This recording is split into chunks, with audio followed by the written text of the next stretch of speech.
మా latest videos కోసం మా ఈ తెలుగు న్యూస్ ఛానల్ సబ్స్క్రైబ్ చేసి గంట సింబల్ యాక్టివేట్ చేసుకోండి. రేపు మంగళవారం, పైగా నెల ప్రారంభమయ్యే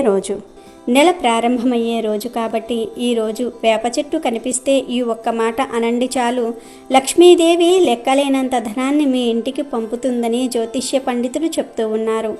వేప చెట్టు మనకు ఎక్కడ పడితే అక్కడే కనిపిస్తూనే ఉంటుంది. మన హిందూ సాంప్రదాయం ప్రకారం ఎన్నో వృక్షాలను దైవ సమానంగా భావిస్తాము. ఆ విధంగా దైవ సమానంగా భావించిన వృక్షాలకు పెద్ద ఎత్తున పూజలు నిర్వహిస్తూ ఉంటారు. మనం దేవతా వృక్షాలుగా భావించే వాటిల్లో వేప చెట్టు కూడా ఒకటని చెప్పుకోవచ్చు. వేప చెట్టును పురాతన కాలం నుంచి దైవ సమానంగా భావించి పెద్ద ఎత్తున పూజలు నిర్వహిస్తూ ఉంటారు.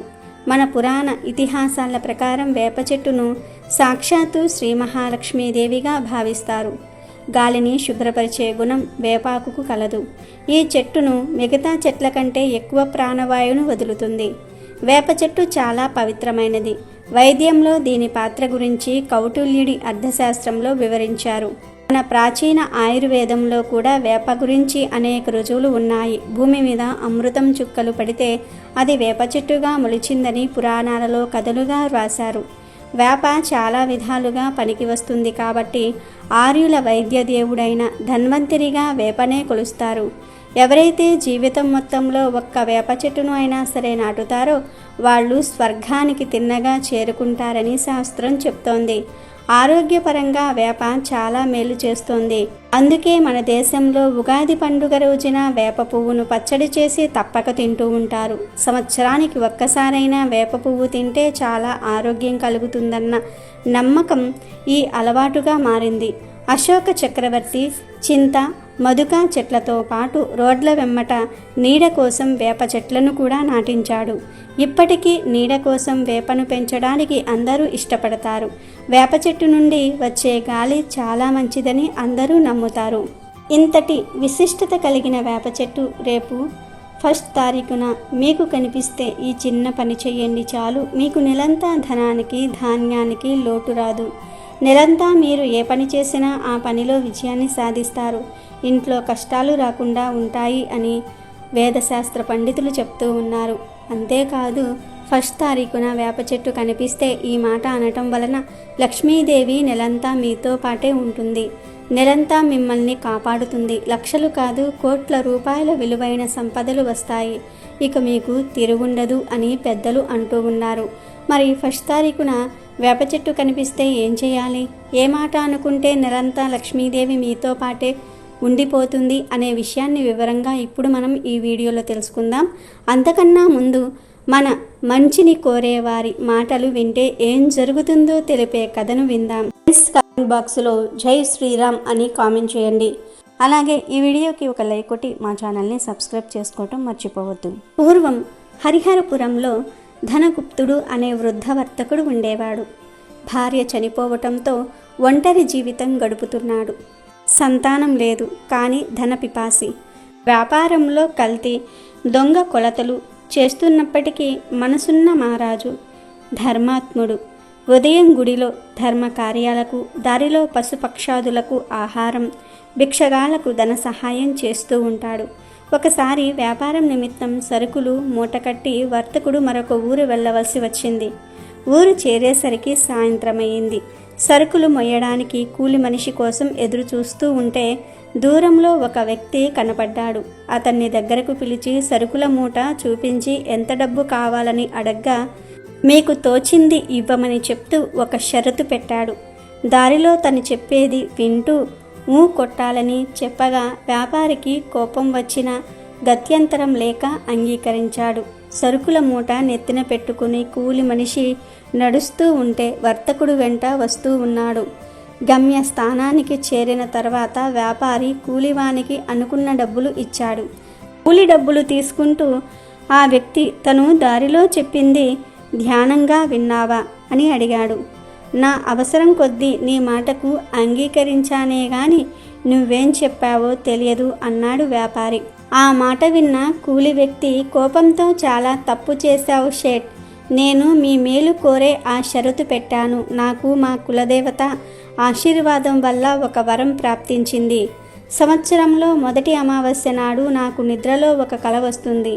ఆ కల ప్రకారం నేను చూసింది నిజమవుతుంది. ఈరోజు నేను ఎవరికీ సేవ చేస్తే ఆ వ్యక్తి మరునాడు చనిపోతాడని తెలిసింది. కనుక రేపు సాయంకాలం మీరు ఇంటికి వెళ్ళిన వెంటనే చనిపోతారు అన్నాడు. తన చావు కబురు విన్న వ్యాపారికి కోపం వచ్చినా సర్దుకుని, మనిషన్న వాడికి చావు పుట్టుక సహజం కదా, నాకు వయసు మీరిపోయింది కనుక మృత్యు వస్తే చనిపోతానన్నాడు షేట్. అందుకే చెప్తున్నాను, మీరు చనిపోయిన వెంటనే మీ జీవిని పట్టుకుని యమభటులు నరకానికి తీసుకువెళ్తారు. అక్కడ మీ పాపపుణ్యాలు లెక్క కట్టి ఏది ముందు అనుభవిస్తావని అడిగితే ముందుగా పుణ్యఫలం కళ్ళతో చూస్తానని, ఆ తర్వాత పాపశిక్ష అనుభవిస్తానని కోరుకో అని చెప్పి తన దారిన పోయాడు. ఆ వ్యక్తి ఎవరో కాదు, సాక్షాత్తు విష్ణుమూర్తే అని సేటుకు తెలియదు. మర్నాడు వ్యాపారి తన చావు సాయంకాలమని తెలిసి ఇంటికి చేరిన వెంటనే తన వద్దనున్న బంగారం సంపద అంతా ఒక సంచిలో ఉంచి మధ్యలో తను పడుకున్నాడు. సాయంకాలం యమభటులు వ్యాపారి ప్రాణం కోసం వచ్చి పాశంతో జీవిని తీసుకుపోతుంటే వ్యాపారి అరుస్తూ నా సిరి సంపదలు వెంట తీసుకురండని చెప్తాడు. అప్పుడు యమభటులు, మూర్ఖుడా, ఇప్పుడు నీ వెంట నువ్వు చేసిన పాపపుణ్యాలే వస్తాయి కానీ సంపద కాదు, పద అంటూ యమలోకానికి తీసుకుపోయారు. అక్కడ నరకంలో యమధర్మరాజు సమక్షంలో చిత్రగుప్తుల వారు భూలోకంలో వ్యాపారి చేసిన పాపపుణ్యాల చిట్టా విప్పి చూస్తే ఆయన జీవితంలో 3 వంతులు పుణ్యకార్యాలు, 1 వంతు పాపకార్యం చేసినట్లు తెలిసింది. యమధర్మరాజు పాపపుణ్యాలలో ఏది ముందు అనుభవిస్తావని వ్యాపారిని అడిగితే ముందుగా పుణ్యఫలం అనుభవించి తర్వాత పాపఫలం అనుభవిస్తానని చెప్పాడు సేటు. అప్పుడు యమధర్మరాజు, మా నరకలోక పద్ధతి ప్రకారం ముందు పాపఫలం తర్వాత పుణ్యఫలం దక్కుతుందని చెప్పాడు. కానీ సేటు మాత్రం లేదు లేదు, నాకు పుణ్యఫలం ఎక్కువగా ఉంది కనుక ముందు నేను పుణ్యఫలమే అనుభవిస్తానని మొండి పట్టు పట్టాడు. సమస్య జటిలమవ్వటంతో యమరాజు సేటును వెంట తీసుకుని సృష్టికర్త అయిన బ్రహ్మదేవుల వారి దగ్గరకు వెళ్ళాడు. బ్రహ్మదేవుడు కూడా వేదాలు అన్ని జ్ఞానపత్రాలు తిరగేసినప్పటికీ సమస్యకు సరైన సమాధానం దొరకలేదు. బ్రహ్మదేవుడు కూడా తికమక సమస్యకు జవాబు దొరక్క సేటును యమధర్మరాజును వెంటబెట్టుకుని విష్ణుమూర్తి దగ్గరకు వెళ్ళారు. అప్పుడు విష్ణువు యమధర్మరాజుతో, బ్రహ్మ ద్వారా ఈ సేటు మొండి కోరికను నేను తెలుసుకున్నాను. ఈ సేటు అతను చేసిన పుణ్యకార్యాలు పాపకార్యాలు తెలుసుకొని జీవిత ఆఖరి సమయంలో స్వార్థం వదిలి తన సంపాదనలో ఎక్కువ మానవత్వంతో దైవ కార్యాలకు దాన ధర్మాలకు వినియోగించాడు. వ్యాపార రీత్యా చేసిన పాపకార్యం ఎవ్వరికీ హాని కలిగించలేదు కాబట్టి అది పాపఫలం కింద రాదు. అదే కాక ఈ సేటు ప్రత్యక్షంగా నన్ను చూసి మరింత పుణ్యం సంపాదించాడు. ఇంతకీ ప్రాణాలతో స్వర్గలోక ప్రాప్తి కలిగించమని ఆదేశించాడు వైకుంఠవాసి విష్ణుమూర్తి. కనుక మన మంచి కోరి ఇతరులు చెప్పే మాటలను శ్రద్ధగా వింటే సన్మార్గానికి దారి సుఖమవుతుంది. ఇక వీడియోలోకి వస్తే, నెలంతా లక్ష్మీదేవి మీకు తోడుగా ఉండి మీకు సకల సంపదలను ప్రసాదించాలంటే 1వ తారీఖున వేప చెట్టు కనిపిస్తే ఈ ఒక్క మాట అనండి చాలు అని జ్యోతిష్య పండితులు చెప్తూ ఉన్నారు. మరి ఆ మాట ఏమిటి అంటే, సర్వబాధ వినిర్ముక్తో ధనధాన్య సుతాన్విత మనుష్యో మత్ ప్రసాదేన భవిష్యతి నా సంశయ ఓం.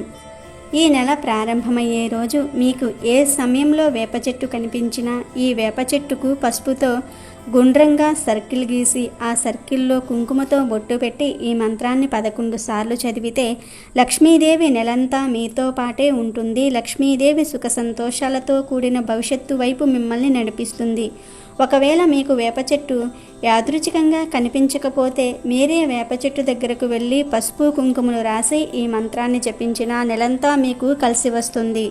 ఎందుకంటే వేప చెట్టు అనేది అతీత శక్తులను కలిగి ఉంటుంది.